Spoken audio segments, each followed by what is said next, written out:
everyone. Here I am again in my workout wear. I'm never getting dressed again, thanks to COVID. I don't know whether that's good or bad, but anyway, that's not what we're talking about. Today, we're talking about this week's assignments in all their glory, right? So first of all, one is a reading with questions. And the purpose of that particular reading, Social Media Has Not Destroyed a Generation, is to make you aware of something called post hoc ergo propter hoc, which is a fancy Latin term for a logical fallacy, which means that it is often a mistake to assume because something happened after something else that there's a causal relationship, that the thing that happened first caused the thing that happened after.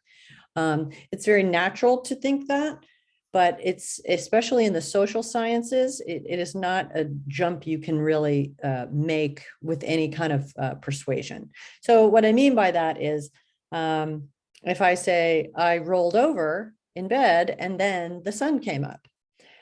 So therefore, my rolling over caused the sun to come up. You see where there's a problem. And in our current discussions, and they're everywhere, is something like Instagram is causing young girls to have, lower self-esteem about their body image and the way they look because of these celebrities. Well, now those two things may be happening concurrently the same time, or one before the other a little bit.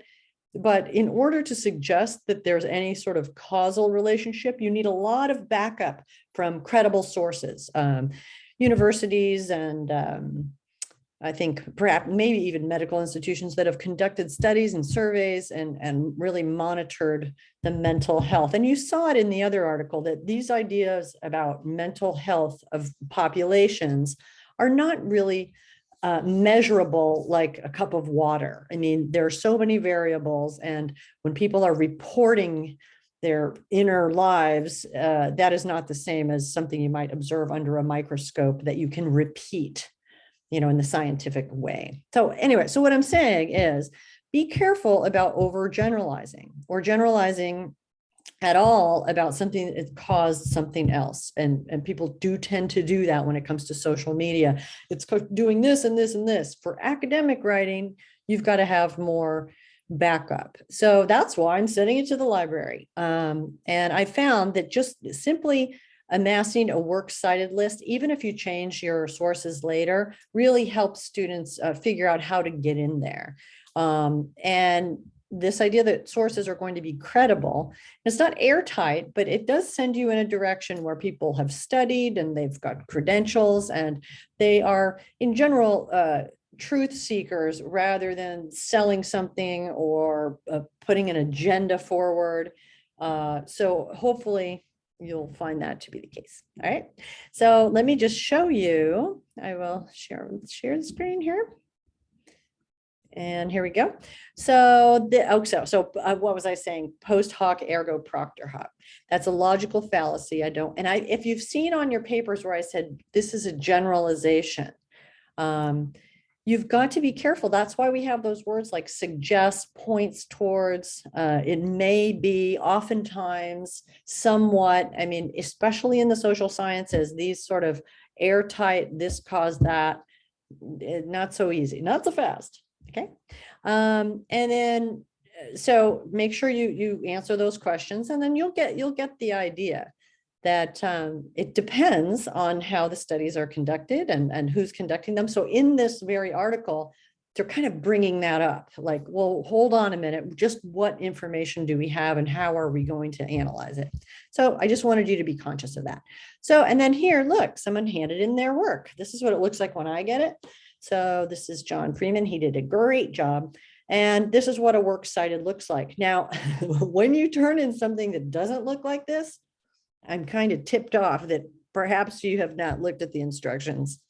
Anyway, so, and everything needs to be clickable. Like if I go there, if I click on this, I can get right to it. And if I can't, then see, look, he's got the article right here. I'm good to go. So I can look at it when I'm reading your essay. And if I see something, I can kind of go back and forth. And that's what works cited is all about. That's why you do it, because when scholarly people or people who are kind of good-heartedly and with strong minds trying to get at some sort of truth or reasonable assessment, we can all make sure we agree where all the source material is coming from and who did it and how they did it and all that. So this is all just part of academic writing, which is just meant to be, safeguards to keep us all on the up and up, on the straight and narrow. There we go. So anyway, so he did a great job, and that's what it looks like. I just need to be able to click on it. If it's a print source, which there are very few these days, then of course I won't be able to click on it. But you can, probably copy excerpts out of it. I may ask you to do that if I'm unsure about something that you're writing about. But for now, 2 sources from class and 4 new ones. Now, your actual works cited for your essay might be 8 sources, that's fine too. But this is just to kind of dip your toe in the water and sort of see what it's like to get on that library site and figure it out. And the librarians, I must say, are super helpful. So pick your topic, and you can change that if it doesn't pan out, or if you can't figure out how to wrangle it or to focus it. This essay is going to be more of a discussion, and we're going to do it in 2 parts. First part of the essay is, one is 4 pages. I think I give you a word count. And then the second part is I count it as 2 different essays so that you have a chance to really improve on the second half. And then so you get 2 grades for 1 essay is how it works out.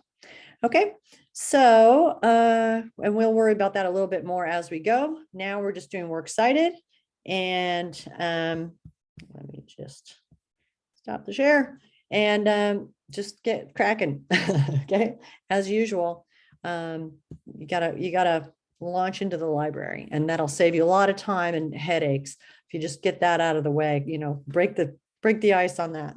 Okay, so good luck. I think you'll be able to handle this. And remember, if you want to get full credit, everything has to be clickable, and you have to have 2 sources from class and then 4 sources from elsewhere, and they have to be, credible sources. And we have, if you look at your Canvas, there's also a document called credibility of sources. Like if you've got one that you Googled and you're like, well, can I use this? Make sure that it meets all the criteria. Okay. And I think I'll send that to you along with this video. Okay. Good luck.